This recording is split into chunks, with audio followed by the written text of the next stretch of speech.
Ya Rasulullah, salamun alaik, ya Rafi'a syani wa daraji.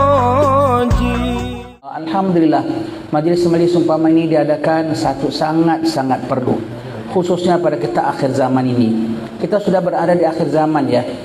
Kalau kita ini hidup dalam dunia, kita ada kiamat besar, kita ada kiamat kecil. Bandingan kiamat kecil ialah kiamat besar, bandingan kiamat besar ialah kiamat kecil. Kalau sebagai manusia sekarang, bila-bila Allah Ta'ala boleh ambil kita enggak? Boleh ya. Tengah sihat-sihat, tengah jalan, tengah bertugas, tengah lari, tengah begitu, tengah begini, tiba-tiba diambil oleh Allah. Tak perlu tunggu sakit, tidak perlu tunggu miskin, tidak perlu tunggu apa. Begitu diambil, boleh diambil oleh Allah Subhanahu Wa Ta'ala. Tetapi yang ada orang diberi sakit dulu, yang ada pengsan dulu, berminggu-minggu, bertahun-tahun, ya begitu. Tetapi walaupun kadang-kadang orang matinya tidak mengejut, tapi sakitnya biasanya datang mengejut. Begitu kata Imam Haddad, ya. Kata Imam Haddad mengatakan kalau kita bilang kematian kadang datang mengejut, kadang tidak mengejut. Walaupun kematian tidak mengejut, tetapi ada sakit dulu, tapi sakitnya biasanya mengejut. Tengah sihat-sihat besoknya demam, tengah sihat-sihat besoknya sakit diserang jantung, tengah sihat-sihat besoknya dikasih doktor rupanya kena kanker, kenapa, naudzubillah lah. Tapi pokoknya begitu ya. Begitu kita alam semesta ini. Alam semesta ini boleh bila-bila nak diambil oleh Allah Ta'ala, begitu kiamat boleh. Tetapi Allah sudah janji, ada sunnatullah, ada sistemnya Allah Subhanahu Wa Ta'ala, bahawa dunia ini tidak akan dimatikan secara mengejut, tidak akan dimatikan secara mengejut, tetapi akan dilumpuhkan dahulu, akan digelapkan dahulu, akan dihampirkan, akan disakit tenatkan dahulu dunia ini. Tetapi jadi kalau kita bilang walaupun kiamatnya itu tidak mendadak datangnya, kiamat itu tidak datangnya begitu mengejut datangnya, tetapi sakitnya dunia ini boleh mengejut. Bila-bila masa saja boleh banjir. Bila-bila masa saja boleh kebakaran besar. Sekarang di Hawaii sedang kebakaran besar. Bila-bila saja boleh gempa bumi, boleh tsunami. Bila-bila saja boleh perang nuklear sampai gelap dunia ini. Bila-bila saja ya. Bila-bila saja. Jadi sekarang kita dunia ini sudah sangat-sangat akhir, sangat-sangat akhir. Segala tanda-tanda kiamat sudah keluar, hanya tinggal satu saja belum lagi, yaitu apa? Perang besar. Perang besar yang dengan perang itu akan bawa kepada keluarnya Sayyidina Imam Mahdi dan berikutnya dan berikutnya dan berikutnya. Tetapi kita sudah diambang. Bila-bila masa saja, ibarat orang yang sakit, orang yang sihat-sihat, bila-bila masa saja boleh jatuh sakit, dan sakit membawa kepada meninggal dunia. Dunia ini sekarang sedang sihat, bagus, alhamdulillah. Bila-bila masa saja boleh jatuh sakit dan terus membawa kepada meninggal dunia. Ini kiamat ya, kiamat ini. Jadi alhamdulillah kita dalam majlis-majlis begini sangat-sangat diperlukan pada waktu-waktu ini, khususnya pada akhir zaman ini. Sudah tentulah kita mengatakan, karena Allah Ta'ala sudah berfirman, ala bidzikrillah tatma'innul qulub, ala dengan banyak mengingat Allah Ta'ala jiwa akan tenang.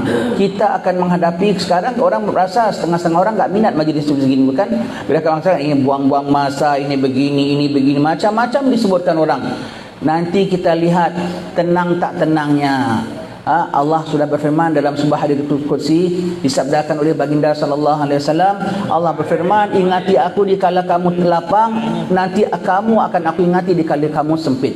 Sempit tu bila? Sempit kewangan, sempit kesakitan, sempit seorang menghadap sakaratul maut, sempit seorang dalam liang lahat, sempit menghadap mungkar nakir, marrabbuka, itu sempit. Sempit lagi bila maksiat sudah depan mata kita, enggak ada orang mau buat, enggak mau buat. Sempit nafsu kita, sempit keimanan kita ketika itu, tak dibantu oleh Allah, tidak boleh. Dan sempit lagi bila? Apabila timbul huru-hara nanti. Apabila timbul huru-hara kiamat itu sempit. Nanti baru ketika itu, ketika sakaratul maut, ketika alam barzah, ketika berlaku huru-hara, ketika berlaku berbagai-bagai pandemik dan bagai-bagai, baru kita lihat ada manfaat tak manfaat majlis-majlis seperti ini.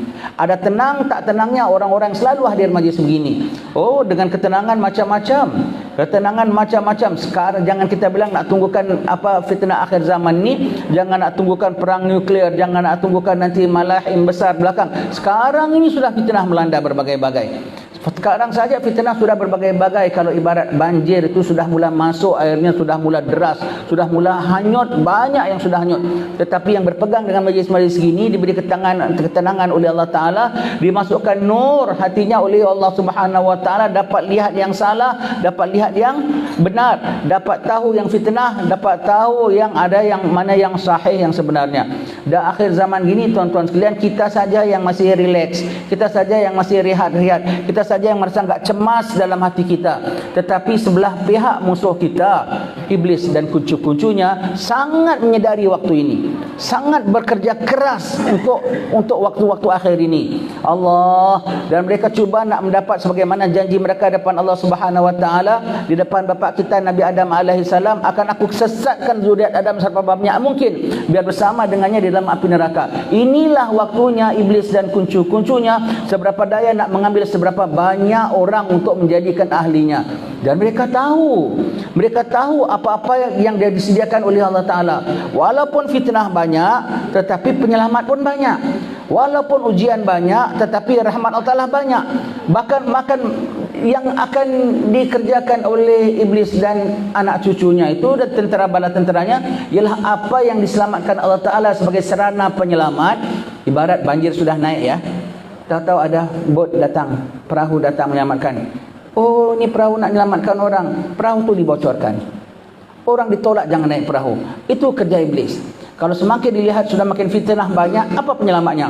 Alim ulama. Apa penyelamatnya? Majlis begini. Apa penyelamatnya? Ahli bait Nabi sallallahu alaihi wasallam. Itu yang mereka serang, itu yang mereka attack, itu yang mereka tuhmakan macam-macam. Majlis-majlis begini yang penuh manfaat disebut sebagai bid'ah. Allah, kalau sudah dalam fitnah, hiburan begitu banyak, maksiat begitu banyak, majlis-majlis ini tak diizin datang, tak diberi datang, mau jadi apa anak-anak kita? Mau jadi apa masyarakat kita? Alim-alim ulama, Masya Allah, alim ulama kita punya mengajar kiai-kiai kita. Allah, pandang wajah mereka saja hati kita lembut. Nak bicara depan mereka ni pun rasanya malu. Ya, Allah disebutkan, oh ini ajarannya sesat. Oh ini pahamannya Syiah. Oh gampang mulutnya keluar begitu. Na'udzubillah min dzalik. Jadi kalau sudah musim-musim begini, segala penyelamat ini kita tak pegang, bagaimana kita? Sudah banjir sudah naik, perahu datang tak dikasih naik. Ini perahu rosak. Banjir sudah naik, ada penyelamat datang kita tolak. Kita nak pegang siapa? Ahli bait Nabi terutamanya. Nabi mengatakan ini keberuntungan kita ya, beruntung kita di Nusantara kita ni ahli bait Nabi cukup banyak ya.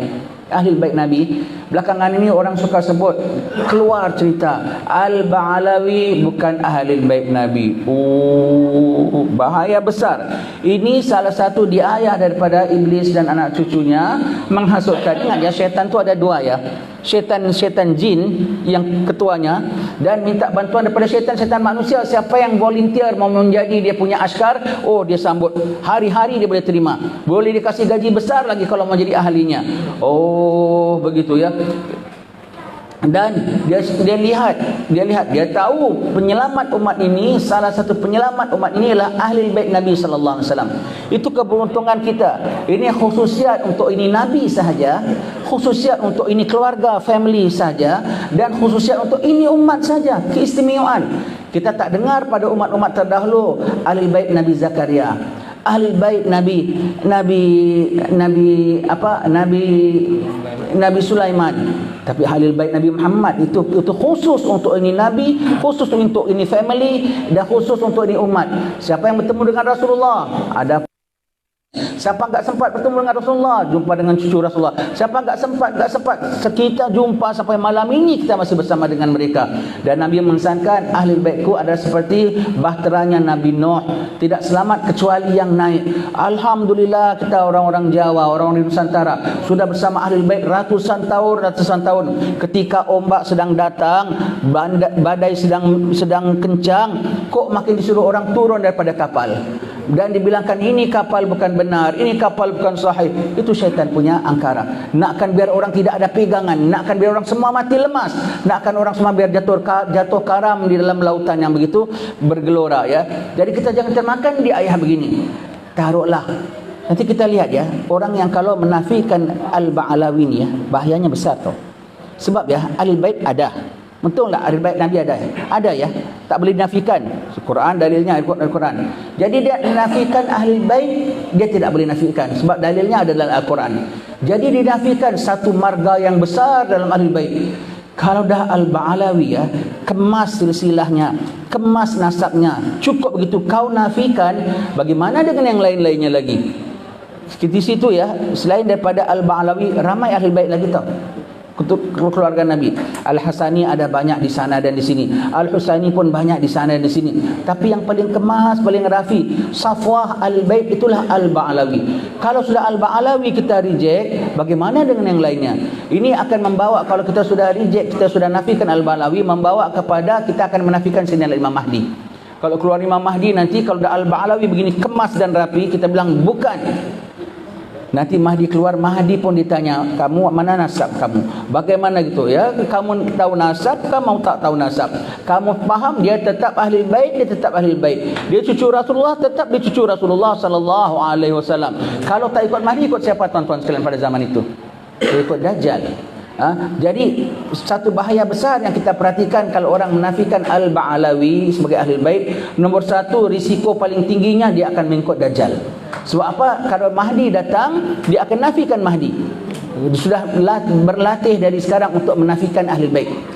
Dan siapa yang mengatakan Al-Ba'alawi bukan ahli bait ya, batal amalannya ya. Enggak ada arti dia baca Burdah, enggak ada arti dia baca Ratib Atas, enggak ada arti dia baca. Dan kita di orang Jawa sini nasab sanad ilmu kita daripada siapa? Daripada ahli bait. Kadang kalau kita sudah mengatakan guru-guru kita yang atas dari puncaknya atas itu semuanya pembohong belaka, kita sudah bukan hanya suudzon, kita sudah menuduh guru-guru kita. Apa nilai kita belajar ilmu mereka? Apa nilai kita belajar apa mengamalkan amal? Hati-hati, jangan apabila kita dengar kenyataan orang mengatakan begini, kita barangkali ya, oh jangan, tolak terus tegak-tegak. Oh bukan, baiklah, kita ni bukan orang alim, kita ni bukan pakar sejarawan, kita ni bukan ahli nasab ya. Bagaimana kita nak mempertahankan? Paling tidak kita lihat dalam Al-Ba'alawi siapa yang sudah mengajar kita, siapa ada dalam Al-Ba'alawi ni, siapa tokoh-tokohnya itu. Masya Allah, Habib Husin bin Abu Bakar Al-Aidrus, keramat luar Batang. Oh Masya Allah, di situ ada Imam Haddad. Oh Masya Allah, di situ ada Ali Habsyi. Di situ semua ada mengajar kita, ada bimbing kita, ada ilmunya, ada begini. Sekarang kita ada satu pula golongan yang mengatakan ini bukan. Kita nak ikut yang mana? Yang sudah mengajar kita adab, mengajarkan kita syahadat, mengajarkan kita salat, mengajarkan kita akhlak, mengajarkan kita menghormati orang tua sebagaimana kita dengar Tuhan mengatakan tadi. Sudah mengajar. Ini satu marga semua sudah mengajarkan kita, sudah mengajar dunia berbagai-bagai ilmu. Tiba-tiba orang lain yang mengatakan ini untuk orang kita ya, yang tak faham nasab, untuk yang tidak ada ilmu. Paling tidak kita nak nilai, nak mengiyakan ini atau nak mengiyakan yang ini. Kita yang ini siapa? Yang ini sudah jasanya, sudah mengajar kita berbagai. Tidak satu pun pengajaran daripada Al-Ba'alawi ini menyesatkan kita, menjadikan kita jahat, menjadikan kita kurang ajar, menjadikan kita tidak tertib. Bahkan yang lagi satu ini siapa? Apa jasa mereka kepada dunia? Jangan kata pada dunia, pada kita apa jasa mereka? Apa dah mereka ajar pada kita? Apa bimbing telah mereka bawa kepada kita yang kita nak percaya mereka? Untuk orang-orang awam, paling tidak itu penilaiannya. Paling tidak itu penilaiannya. Oh, kamu jangan percaya saja. Memang aku tidak percaya buta. Tetapi aku percaya kerana ada dasarnya. Dasarnya ini sudah cukup mengajarku. Dan daripada mereka aku tahu siapa dalam mereka. Dalam yang mengatakan tidak ni, siapa ada dalam mereka? Apa mereka punya bicara? Bagus. Itu saja sudah cukup. Hati-hati kalau kita menafikan Al-Ba'alawi, itu marga paling besar dalam ahli bait Nabi sallallahu alaihi wasallam ya. Batal amalan kita, batal ilmu kita, batal silsilah yang kita ikut, silsilah zahabiyah kita putus. Dari pangkalnya pulaknya. Oh, sangat-sangat hati. Kita kena cari balik sanad kita yang sebelum Wali Songo. Kena cari sanad kita sebalik orang. Apa kita bisa? Apa kita boleh cari sambung? Apa kita bisa? Kerana semua yang selepas Wali Songo semua daripada Al-Ba'lawi belakang. Jadi kalau kita berani mengatakan itu, kita memutuskan sanad kita sendiri. Merekanya tetap tak putus. Merekanya tetap ahli bait, tetap ahli bait. Mereka tak putus walau bagaimana sekalipun. Walaupun Habib ini diam senyap, tak membantah, tidak mengeluarkan bukti sekalipun, mereka tetap tidak akan putus. Yang putus kita. Yang putus kita, putus sanad kita, putus kita dengan akan jadi pengikut Al-Mahdi, dan putus apa lagi? Putus syafaat nanti. Na'udzubillahi min zalik. Putus syafaat nanti yaumil akhir. Sedangkan kita lihat nanti di sana, mereka kalau gitu Rasul apa Siti Fatimah kalau lintas Siratal Mustaqim, diikuti dengan putranya yang kedua-dua itu, diikuti dengan seluruh marganya, dan kita di sana nanti imam-imam tidak tinggalkan makmumnya. Kita lihat nanti Al-Asagaf lintas, Al-Aidrus lintas. Kita lihat orang di Pulau Jawa pun ada lintas, orang Melayu pun ada ikut lintas, pasal kita makmum ikut imam di sana nanti. Ya, jadi hati-hati. Kalau orang mempercaya daripada cakapan ini semua, percaya cakapan ini semua, putus. Yang putus bukan ahli bait ini. Mereka tetap, walau kau menafikan bagaimana sekalipun, mereka ketahuilah di Pulau Jawa ini, di Nusantara kita ini paling ramai ahli bait. Yang tahu sanadnya ramai, yang tak tahu lebih ramai lagi. Yang sudah datang daripada zaman sebelum Wali Songo, sudah datang, enggak ada sanadnya, tidak ada simpan sanadnya semua, enggak ada sanad. Tapi mereka ahli bait, tetap mereka ahli bait. Apalagi yang sudah memang sah-sah, ada sanadnya, ada nasabnya, untayannya sampai ke atas. Oh, jangan kita berani nak nafikan. Naudzubillah, nanti kita dinafikan oleh Rasulullah sallallahu alaihi wasallam. Alhamdulillah tuan-tuan sekalian, ini zaman sudah akhir, fitnah sudah banyak. Majlis-majlis gini ditohmahkan orang cakap yang bukan-bukan. Ahli bait Nabi diserang orang. Allah tidak kita lihat di belakang ini kecuali ada iblis di baliknya, nakkan umat ini karam, nakkan umat ini hanyut, nakkan umat ini tidak selamat, nakkan umat ini Rasulullah dari Allah Subhanahu wa taala sudah memberikan macam-macam sarana penyelamat untuk akhir zaman. Itu yang mereka batalkan, itu yang mereka mansuhkan, itu yang mereka stopkan. Oh, kita jangan terikut, jangan terikut. Yang rugi kita sendiri. Dan alhamdulillah, saya sebetulnya datang ke Jawa hari ini ada mau bicara sedikit dengan para abaib kita tadi di Multaka tentang sedikit perkara yang di Pulau Jawa ini. Kita katakan sudah mau kiamat ya. Kita mau kiamat. Kita sudah masuk Islam ratusan tahun. Sudah masuk Islam ratusan tahun. Tetapi khususnya di kawasan kita, di Nusantara kita ini, setengah orang masuk Islam baru 2 minggu. Setengah orang masuk Islam baru 2 hari. Tetapi begitu masuk Islam, asyhadu an la ilaha illallah wa asyhadu anna Muhammadar Rasulullah, semua i'tikad yang dahulu dibuang, dibatalkan. Semua amalan yang dulu dia buang, batalkan. Ya ayyuhalladzina amanu dukhulu fis-silmi kafah. Seorang sahabat Nabi sudah masuk Islam, minta izin Nabi mau tadarus Injil. Nabi turun ayat, masuk Islam secara menyeluruh. Injil itu kitabullah juga, tak dibenarkan untuk tadarus. Dan pada zaman Nabi, Injil yang asli masih ada lagi, pun tidak dibenarkan untuk tadarus. Tetapi kita di Nusantara ini sudah masuk Islam, selain pada habaib, orang-orang kita sini, orang-orang pribumi sini, sudah masuk Islam ratusan tahun. Tapi sayangnya masih banyak amal-amalan khurafat yang berasal pada agama-agama kuno masih giat dilakukan. Oh, kita semua bertanggung jawab tuan-tuan sekalian. Kita jangan bilang itu mereka. Kita dengan maulid kita dengan para habaib kita. Oh, kita semua dipertanggungjawabkan, wahai kiai-kiai, wahai tuan-tuan guru, wahai habaib, wahai ustaz-ustaz. Ini perkara perlu kita sebut sebelum dua. Sebelum keluar Mahdi dan sebelum semuanya mati. Kalau dah mati, mereka sendiri akan lapor pada Allah. Ya Allah, ketika di dunia dulu ya Allah, kami bikin perkara-perkara khurafat ya Allah, sebesar-besaran ya Allah, kami masih lakukan apa dengan kami takut laut berombak ya Allah. Sebab itulah kami puja yang menjaga laut. Kami takut ini gunung berapi meledak ya Allah. Sebab itu kami puja yang menjaga lautan, yang menjaga gunung, semuanya Allah Taala. Tidak ada satu makhluk pun yang boleh memberi manfaat kecuali Allah Taala. Tidak ada pun kecuali Allah Taala. Oh, kalau kita tidak buat nanti mereka marah dengan kita. Kita buat untuk mereka tak marah, tapi kita tak takut dimarah oleh Allah Taala, dimurka oleh Allah Subhanahu wa taala. Saya cakapnya di sini, tetapi di sini memang tidak ada alam amalan begitu ya. Tapi paling-paling tidak saya cakap di Pulau Jawa. Mudah-mudahan dengan berkat saya bercakap di Pulau Jawa, cakapan ini sampai disampaikan oleh Allah Rabbul Alamin kepada semua yang berada di Pulau Jawa dan di lain tempat dalam Nusantara kita ini, supaya masuk Islam secara betulnya. Kalau kita tidak tegur perkara ini, sudah ratusan tahun berlaku, nanti yaumil qiyamah kita semua ditanya, diberikan tuntut kita, ya Allah, kami buang ini, kami buat ini, kami beri sesajen semua, dan mereka diam, ya Allah, mereka tidak tegur, mereka tidak sebut pun semua. Kita dituntut Allah.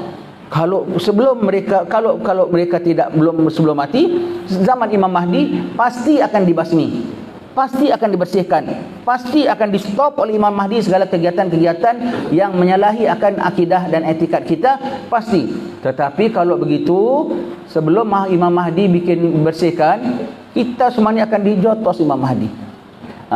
Kamu semua bikin apa selama ini, ya? Wahai kiai-kiai, wahai habib-habib semua, wahai ustaz-ustaz semua, kamu pedulikan saudara kamu bikin ini, sekarang mereka bikin macam-macam semua. Kamu sudah berapa ratus tahun kamu tidak bicara, kamu tidak cakap. Apa kamu takut? Apa kamu begitu? Apa kamu begini? Oh, kalau kita dimarah Mahdi, itu di mana dimurka oleh wakil Rasulullah. Dimurka oleh wakil Rasulullah. Maka sekarang ini saya bercakapkan di sini dengan harapan saya dari jauh, manalah kuat suara kami, manalah kerap kami datang kemari untuk bicara. Namun walau sekali kita jumpa, walau sepatah saya cakap, walau dengan satu orang pun perlu dilepaskan, ya. Zaman sudah akhir, perlu dikemaskan, perlu dibersihkan, perlu dibereskan tugas-tugas para leluhur kita dahulu, para wali songo, para ulama kita susah payah mengislamkan kita semua, datang dari negeri Arab, datang dari Hadramaut, datang kemari semua, sampai zaman kita tak bereskan kerja mereka, kita tak bersihkan kerja mereka, semua kita akan disoal oleh Allah Rabbul Alamin, ya. Jadi alhamdulillah tuan rumah besar sekali pada malam ini, mudah-mudahan tempat ini menjadi titik tolak untuk kita bersiap untuk akhir zaman. Orang kadang bersiap untuk akhir zaman berbagai-bagai caranya. Yang ada orang bilang nak tunggu kedatangan Imam Mahdi, sudah asah parangnya, sudah asah kerisnya. Bukan itu saja. Kalau dah sampai Imam Mahdi bermakna sudah mau kiamat. Sudah mau kiamat bermakna kita semua akan disoal oleh Allah Ta'ala. Kalau sudah mau kiamat bermakna segala tugasan-tugasan kita sebagai umat Islam, sebagai penerus Rasulullah sallallahu alaihi wasallam, sebagai khalifah di atas muka bumi ini, apa sudah beres, apa sudah selamat, apa sudah belum. Kalau sudah memang kiamat, sudah memang kiamat. Tetapi kita dipersoalkan nanti, ditanya oleh Allah Rabbul Alamin. Jadi di antara perkara yang perlu kita fikir tentang menjelangnya kiamat, menjelangnya Mahdi, ialah tanggung jawab kita terhadap umat kita. Khususnya kita tak sebut yang di Australia, kita tak sebut yang di England, kita tak sebut yang di Pakistan, kerana Allah sebut waja'alnakum syu'uban wa qabaila lita'arafu. Kami jadikan kamu bersuku-suku dan berpuak-puak untuk saling mengenal antara satu kamu. Jadi kalau ada permasalahan di Pakistan, ya kiai-kiai Pakistan yang cakap sana. Kalau ada permasalahan di Turkiya, maka habaib Turkiya yang cakap sana. Tapi kalau masih perkara yang belum beres di rantau kita ini, adalah tugas kita yang perlu membereskannya, tuan-tuan sekalian. Mudah-mudahan kita dirahmati Allah Subhanahu wa taala. Mudah-mudahan dekat majlis burdah yang ada ini semua itu Allah Ta'ala tolak segala bala dari kita, Allah Ta'ala angkat segala wabak, Allah Ta'ala kukuhkan keimanan kita, Allah Ta'ala pegangkan betul-betul akidah kita. Allah Ta'ala berkati tuan rumah, tambahkan rezekinya, mudahkan lagi segala urusannya, dan pada orang-orang tua kita di sini juga dirahmati Allah Ta'ala.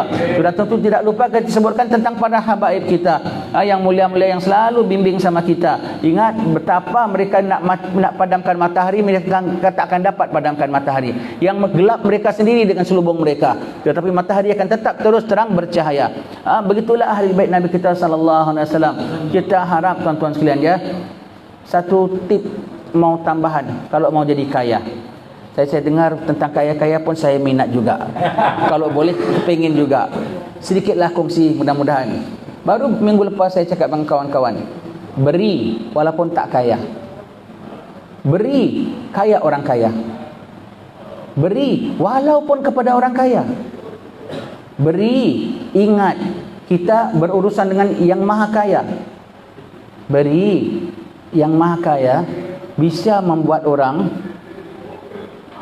walaupun miskin kelihatannya, hakikatnya kaya. Sebagaimana dia membuat setengah orang, walaupun zahirnya dia membuat setengah orang, hakikatnya miskin, walaupun kelihatannya sangat kaya. Jadi beri. Nanti kalau kita sudah beri kaya orang kaya, ya kaya namanya. Beri walaupun kepada orang kaya. Macam mana beri kepada orang kaya? Orang kaya ingin kamu terima uang dari kita. Maksud beri kepada orang kaya itu apa? Masuk ke dalam tabung masjid, masuk dalam tabung derma pesantren. Tak tahu berapa orang kaya beri. Kalau kita beri berapa rupiah, berapa dolar, berapa ringgit, berapa kita beri, kan uangnya dipakai untuk elektrik, dipakai untuk itu. Itu kita beri kepada orang kaya. Orang kaya duduk, ada sumbangan kita walau banyak walau sedikit. Begitu ya. Itu maksudnya beri kepada orang kaya, beri kepada orang kaya. Insya-Allah nanti kita akan jadi kaya, walaupun tak kaya. Walaupun tak kaya, dan kita akan jadi sebenar-benar kaya kalau memang betul kita dikayakan oleh Allah Ta'ala. Mudah-mudahan semuanya dengan berkat orang-orang tua kita, semua para habaib kita, berkat tuan rumah yang begitu murah hati panggil kita. Mudah-mudahan majlis malam ini majlis satu keberkahan, sangat berkahan.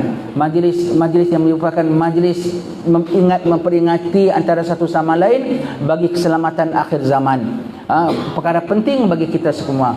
Wallahu a'lam bishawab. Minta maaf banyak-banyak ya. Mudah-mudahan doakan kami, mudah-mudahan selamat semua. Salawat salam tetap padamu, Engkaulah sang Nabi penyejuk hatiku. Betapa hasrat ingin bertemu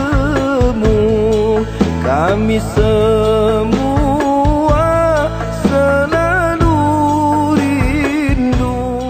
Allahu Rabbi, ku mohon doa, ampuni salah dan juga dosa.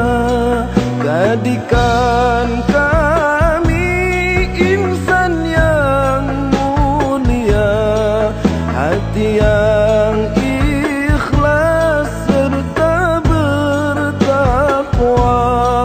Kumpulkan kami dan keluarga bersama Nabi